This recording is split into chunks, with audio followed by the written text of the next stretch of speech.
The Action News 5 team works for you.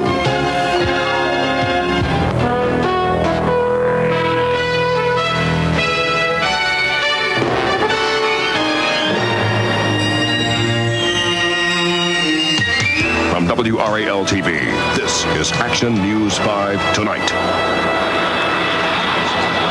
For the servicemen and spectators at Fort Bragg, it was supposed to be another exciting but routine exhibition. An Air Force cargo plane gets close to the ground, drops off a tank, then flies off. That's not what happened this morning. The plane crashes into some trees and trucks at the end of the runway. There is a fireball, there is panic, there is grief.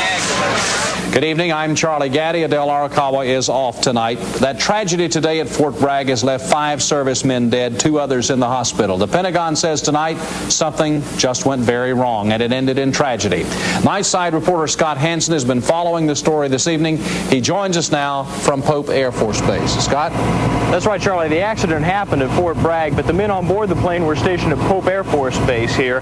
And just about an hour ago, officials here at Pope released the name of the 4 airmen who were on board the plane who died. They are the pilot, Captain Gary Bardo Jr. from Pennsylvania, First Lieutenant John Keiser III. He is the Navigator from Clinton, New Jersey, Loadmaster Timothy Matar from Louisiana, and also Loadmaster Albert Dunce from Savannah, Georgia. The 5th man who was killed was an Army soldier who was on the ground in a Jeep at the end of the runway. That Jeep was rammed by the plane as it ran off the runway, and that soldier's name has not yet been released. We're told possibly tomorrow it will be. There are 2 survivors who were on board that plane. They are the co-pilot, Mark Lenke, and the flight engineer, Tony Holmes. They have been transported tonight to a Texas burn center for treatment there. In the meantime, the investigation is beginning to find out just exactly what went wrong in the skies over Fort Bragg this morning.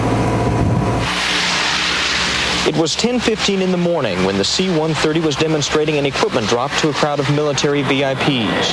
Then something went very wrong.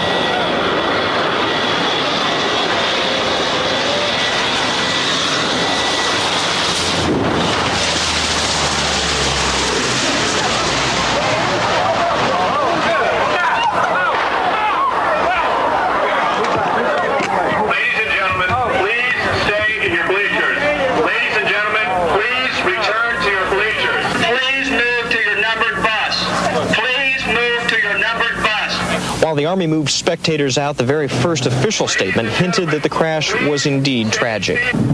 Crash and rescue crews responded within a very short time and are on the scene now. On behalf of the commanding generals of these air crewmen, we extend our very deep sympathy to the friends and families of those involved. Some people in the audience videotaped the crash with home equipment. It shows the plane bouncing and the crowd's horror as the fireball fills the sky. But in slow motion, you can see the tail of the plane crack off right after the cargo is ejected. Into the evening, crash investigators searched through bits of shattered metal, looking for clues of what might have caused the tragedy. During the exercise, the plane was in communication with the crew on the ground. Now, on board the plane was a flight recorder, and crews have recovered it and are checking to see if those conversations were recorded. It may be months before investigators know what caused the crash. And there was a malfunction. Whether it was where the malfunction was or what the cause of the accident was is really undetermined, and I really can't speculate on what happened. But for those in the bleachers here, the image of a C-130 crashing before their eyes is one they will never forget.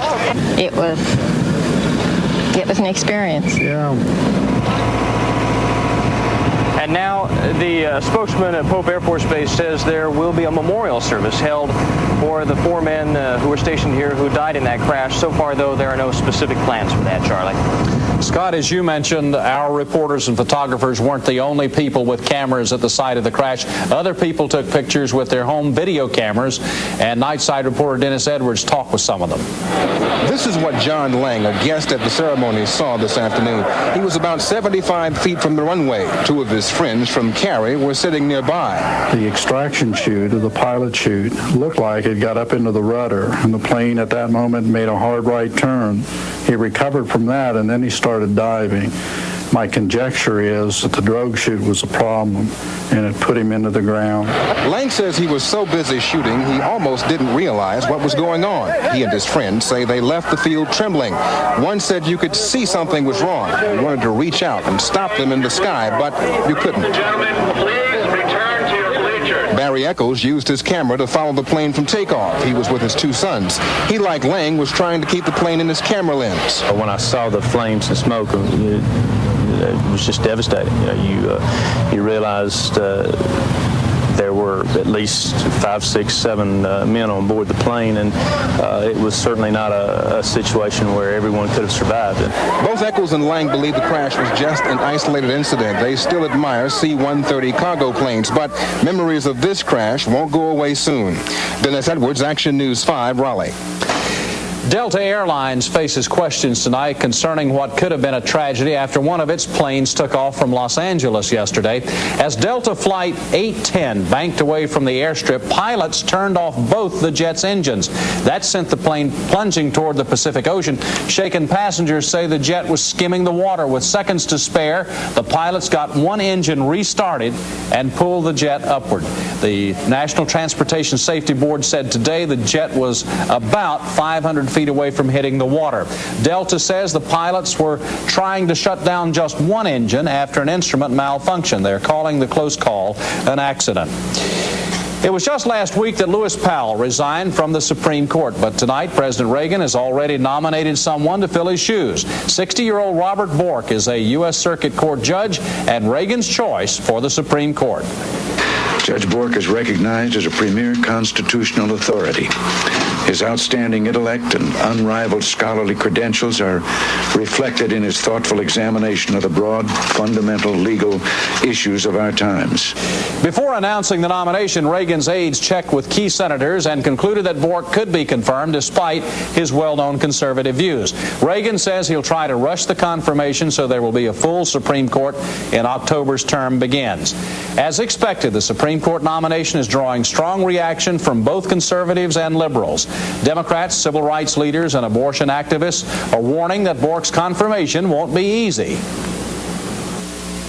President Reagan is still our president, but he should not be able to reach out from the muck of Irangate, reach into the muck of Watergate, and impose his reactionary vision of the Constitution on the Supreme Court and on the next generation of Americans.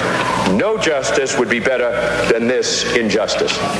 But the president's allies in Congress say they applaud the decision. I'm pleased because I think that Bob Bork is one of the quintessential judges in this country. He has a tremendous reputation. He's been one of the top legal theorists, law professors, now leading circuit court judges, and of course now the nominee to the United States Supreme Court. So I commend him, I congratulate him, and I feel like he'll be an excellent selection. The feeling on Capitol Hill tonight is that despite President Reagan's encouragement, it's doubtful the nomination will breeze through the Congress. A Duke professor who studied law under Bork says the conservative justice can expect stiff opposition from the democratically controlled Senate. Judge Scalia, he's a conservative academic intellectual. There's no reason why the Senate should confirm two consecutive people who are exactly alike. Dellinger says he'll serve as a consultant to Senator Joseph Biden during the confirmation hearings. Biden is chairman of the Judiciary Committee.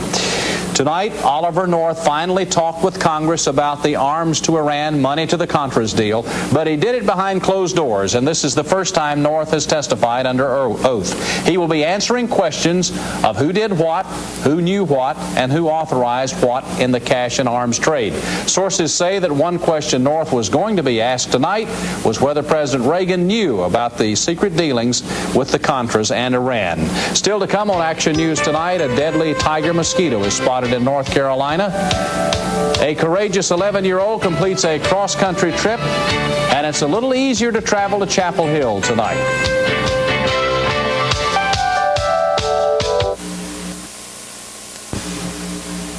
Action News 5 has learned that the feared tiger mosquito has been spotted in North Carolina. You may recall on Medical Beat we told you that this aggressive mosquito was moving toward North Carolina, and officials thought it would reach the state this summer or next. Tonight, the State Division of Health Services says the mosquito is now in the Carolina Beach area and also in Rockingham County.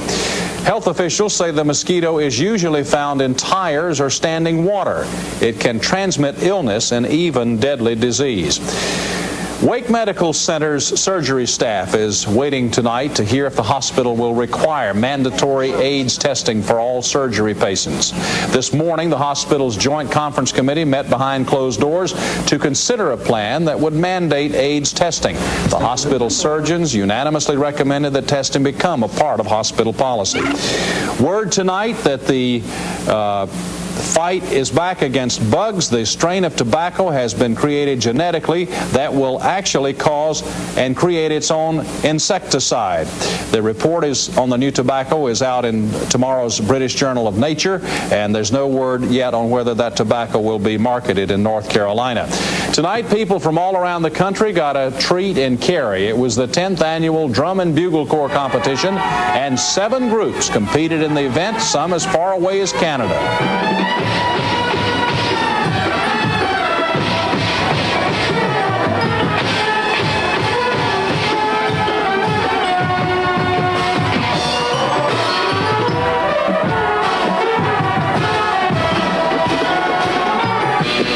All of the money raised from the ticket sales will go to local charity groups. Yeah, what a competition, yes, huh, Bob? Drum Mr. Dixie. That's a nice little thing for Cary, really. It sure very, is. Very proud. Cary has some nice deals over there. The Gourd Festival and all sorts of things. Some heavy rains expected in the mountains tonight. People driving west, Charlie, ought to be alert for that. And we're going to see some of that get in here tomorrow sometime. Let's talk about it in the Weather Center in just a minute.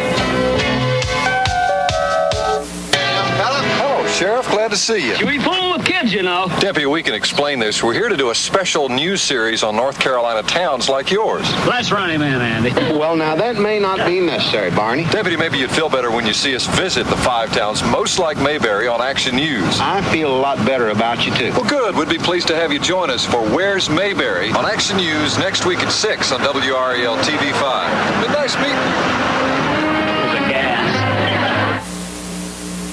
We have all the ingredients around now. We have moisture and we have triggering agents like mad on the way, so we're going to see some activity. High today, 90 degrees. Last night's low, 74. We're at 76 at the moment. Humidity is a 90% readout, so that means there is a tremendous amount of moisture available to us. Pressure now going up from 30.06, southerly winds at 9, and not much going on our lake levels. I want to show you the satellite photo because it gives us a glimpse of a couple of things. First, we talked, if you were with us at 6 o'clock, we talked about an upper level disturbance out in the Plain States, and it is still out there. This is the leading edge of it, but out in front of it, some very heavy showers and thunderstorms are starting to break out, and they're starting to move into the mountains. This is some stuff that you'll see on radar in just a couple of minutes.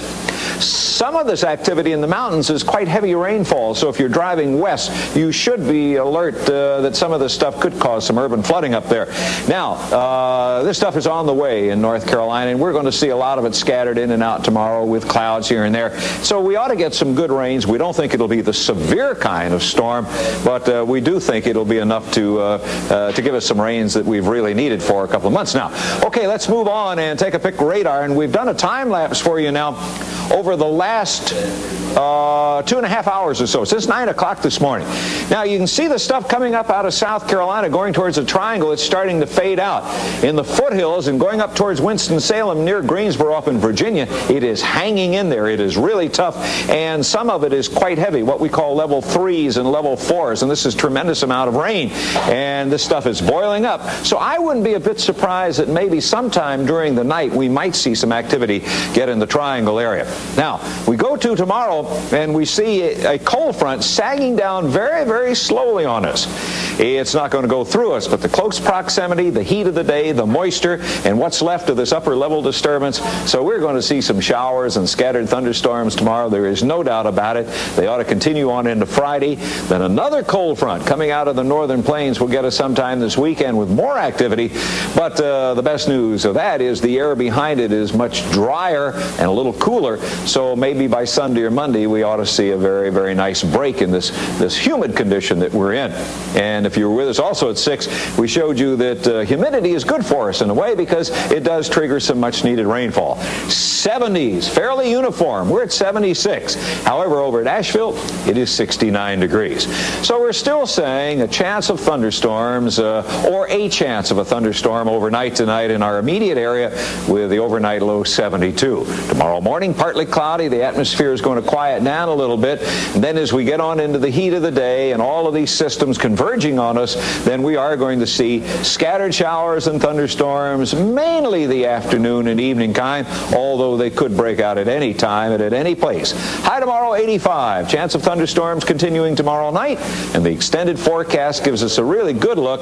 And we're saying possibility of these thunderstorms each and every afternoon right on through most of the holiday period. We think they'll be the afternoon and early evening kind, and that most of your outdoor activities for the 4th can go on as planned. We certainly hope so. And then by Monday, we'll back off things a little bit and maybe get a little drier air. Okay, Charlie. Okay. You know, it was very exciting today when they opened that new stretch of Interstate 40 that goes right on into Chapel Hill. A lot of people are happy about that, and we have the story now from Dennis Edwards. They came from everywhere, Durham, Orange County, and Raleigh. Everybody was anxious to get this highway dedicated. We got here from downtown Raleigh, from the capital to here in just under 30 minutes. Made it by 30 seconds to spare. How about that? The enthusiasm carried over to a quick but energetic ribbon-cutting ceremony. The entrance ramp from Highway 15501 was packed with people ready to make their first trip on the new highway. All right, smile now. This is it. 1, 2, 3. There you go. All right. The dusty $28 million highway provided a relatively smooth ride. There were signs that more work needs to be done. Even though the new section is complete, work crews will be out here for a while. They'll be trying to clean debris from the roadway and do some landscaping. Thousands of people are expected to make this trip every day. Politicians believe this new link will bring new industry, housing, and development. That's good news for these motorists, but this trip they were more concerned about convenience. You know, that's pretty close because they had to push to get that thing ready for the Olympic Festival. It was supposed to be done a long time ago. But did you see them working out there at night? They would put up the floodlights and work out there on I-40 24 hours a day for the last. In fact, I drove I-40 tonight, saved me about 10 minutes, and I saw a guy lying on the side of the road. I think he was a tired construction worker. Where is Thomas tonight? Well, he's running That's the torch. right. This is his big night. That's We're right. going to see this. Yes, we are. Tom's running the torch. You may have caught a glimpse of him earlier in the headlines, I believe. That's not the only great picture of the torch we're going to see today. Skydivers over Franklin County. The story when we come back.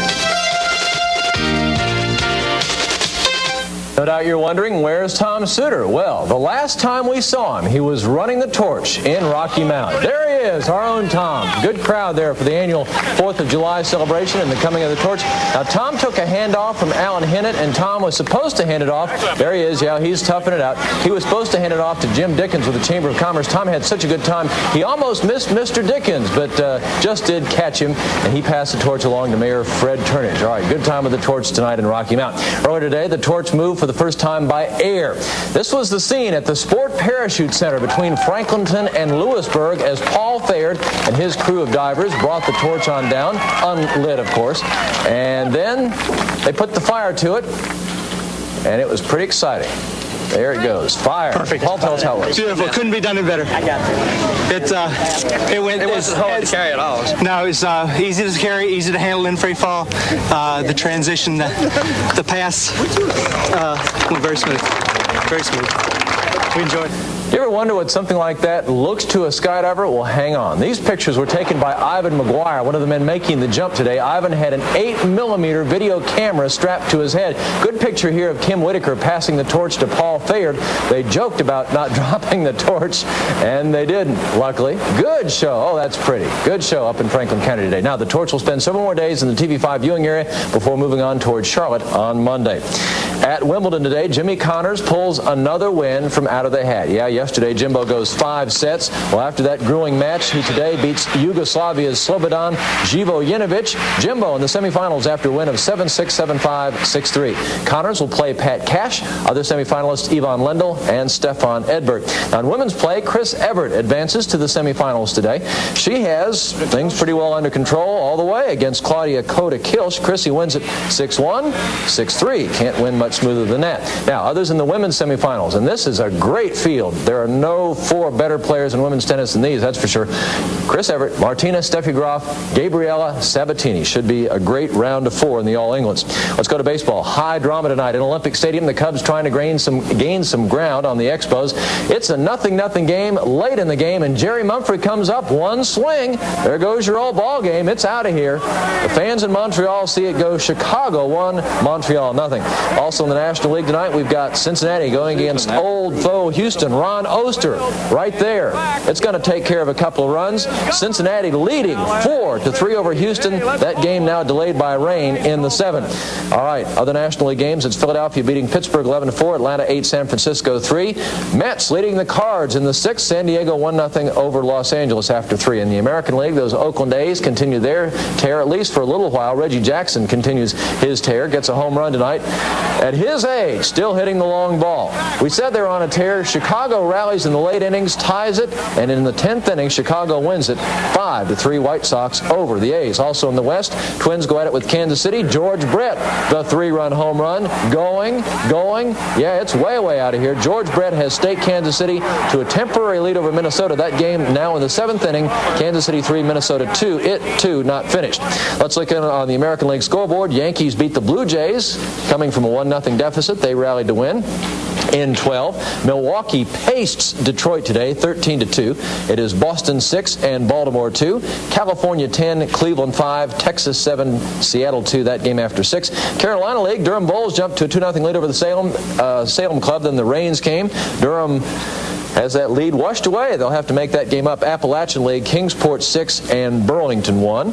And also, Charlie, tomorrow at Daytona, we have qualifying for the Firecracker 400, which is on Saturday. Bill Elliott is the favorite to win the pole, but they've changed the carburetors, and who knows what's going to happen out there tomorrow. That's right. Tommy looked good chugging along. He looked very good. Good form. He told me that his legs would be bandaged up, though. You know, he runs a lot, and he has to use those bandages, but he did fine. He did very well. Heart for running with a little pain. Yeah, I'll say.